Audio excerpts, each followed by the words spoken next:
Have you ever been watching the Olympics or some sort of race, whether it's running, cycling, whatever, and have you ever seen when an athlete makes it about 99% of the way through the race, and then come the last stretch, the final stretch, they trip, they fall, something happens where they get passed right at the end? Well, unfortunately, that sort of thing happens way more often than it should, right? Where they put in all the effort, but don't get the results because of a mistake at the end. And that is why today we're going to be talking about the things you should know as a federal employee when picking a day to retire. Because if you're thinking about retirement, well, you've made it. You made it all the way till retirement. You want to make sure the final decisions you make at the end of your career match your situation and match where you can get the most out of your benefits. So we're going to dive right in. And again, if you are new here, my name is Dallin Hawes. I'm a financial planner that serves federal employees to help them retire comfortable and confident. We talk about this sort of stuff all the time, so feel free to join the community. It is a great place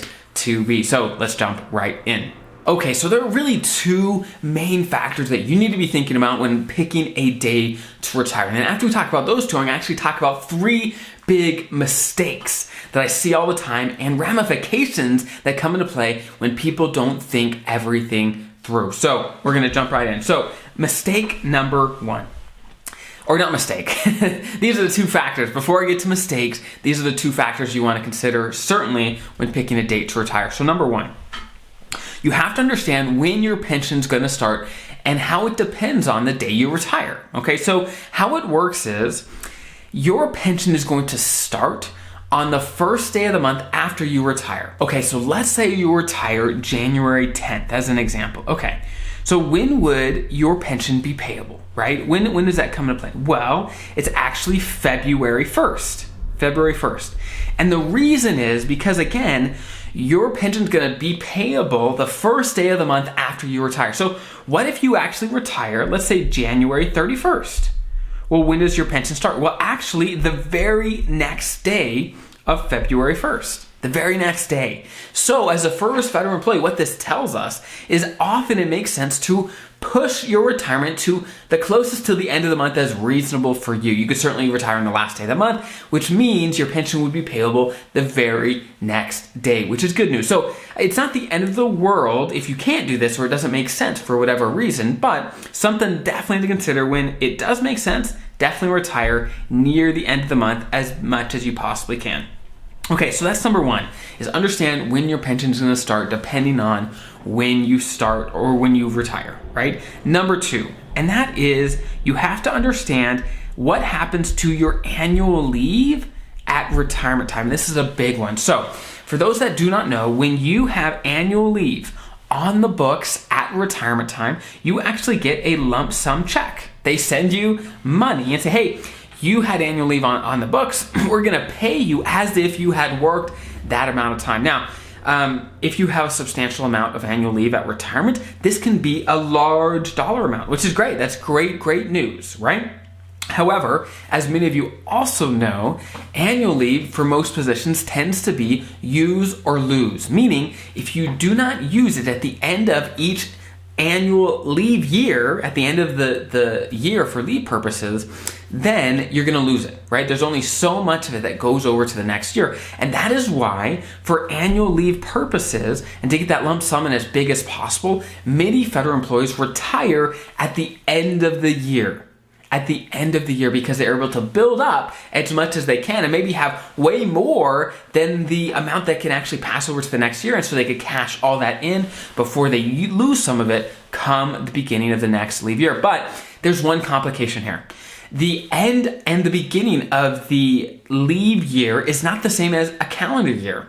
So it's not always January 1st. Right? It actually changes every single year. Now, I'm not sure when you're going to be watching this video, but there's going to be a link below to take you to an article on my website that talks about this exact thing. And there's going to be a chart there that shows you from 2022 to 2030 for every single year when the beginning and end of every leave year is. And generally, it's right around the end of December or early January, right in those kind of couple weeks, right in there, that is when it's going to be. So you want to plan your retirement potentially around those dates if you want to maximize annual leave and get as much out as you possibly can. So again, those are the two big things you want to think about is, okay, when is your pension going to start?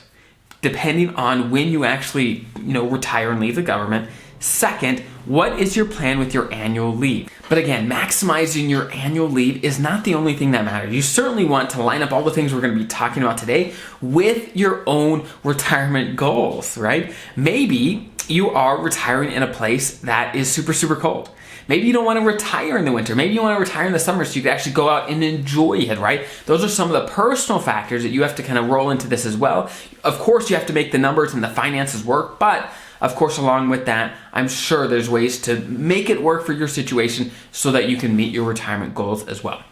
So, moving right along. So now we're going to be talking about the 3 big retirement mistakes, okay? And the ramifications that a lot of people see and they really aren't happy about, okay, most of the time. So number 1, and just a moment ago, we had been talking about annual leave, okay?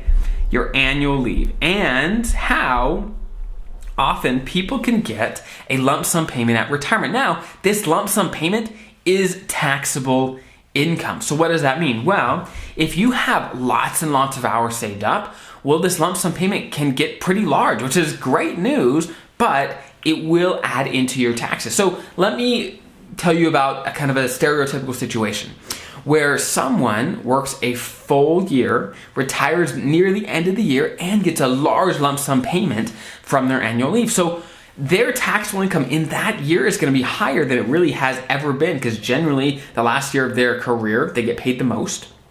And of course, their lump sum payment is taxable as well. And so what that can do is to push them into potentially a higher tax bracket they don't want to be in, right? That could certainly happen.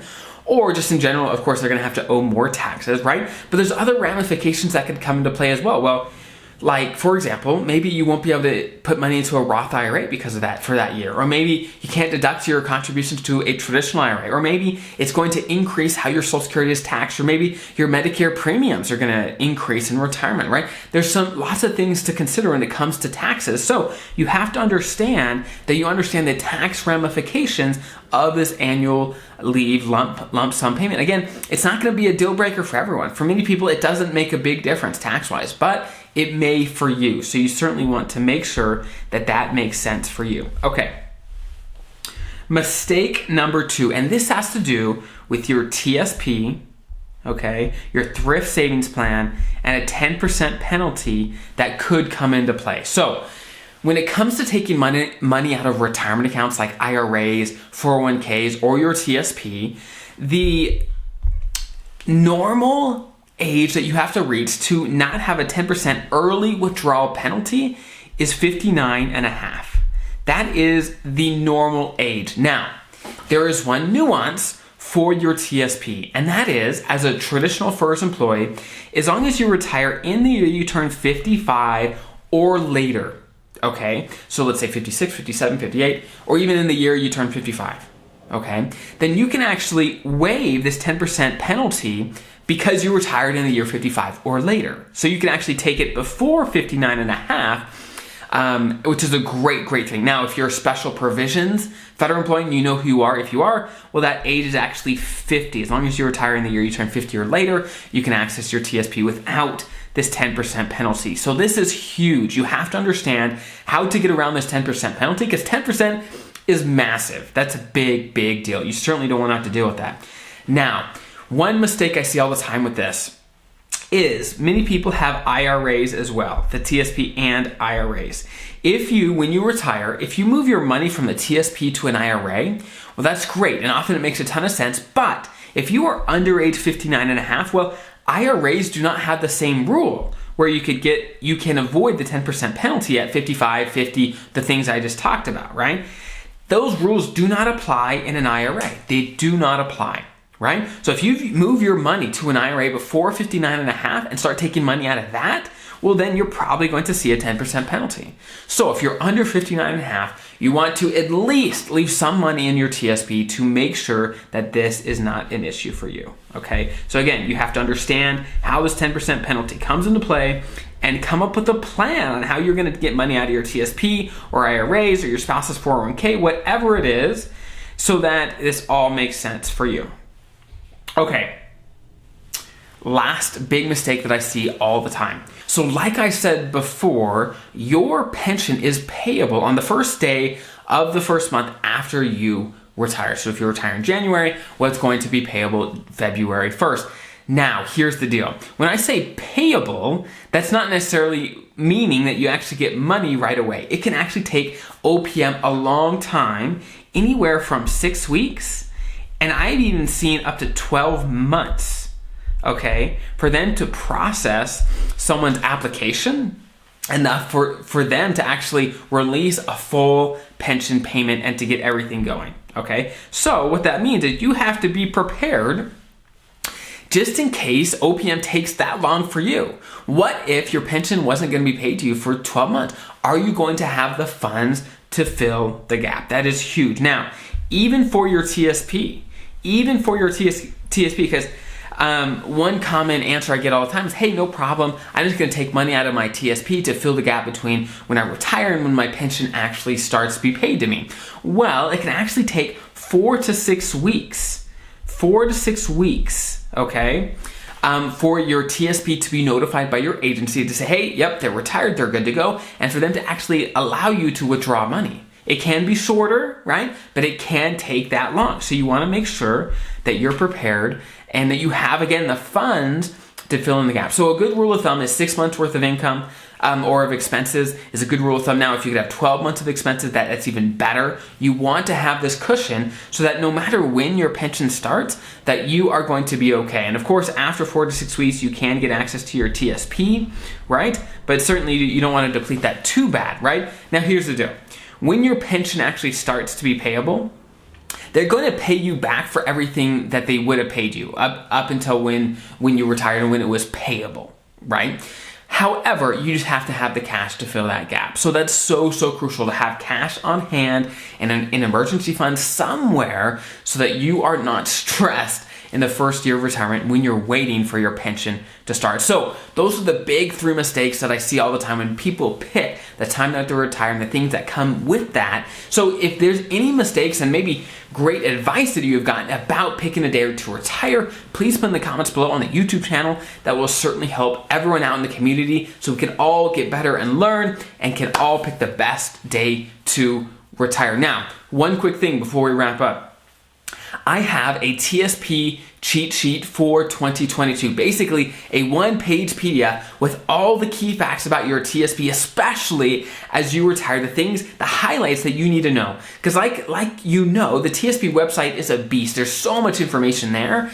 And I summarize all the key elements that you're going to want to know in 2022. And there's a link below to get that cheat sheet so you can have that as a quick resource for you in retirement and certainly in your career as well. So I hope that was helpful. Have an incredible rest of your day, guys, and I'll see you guys next time.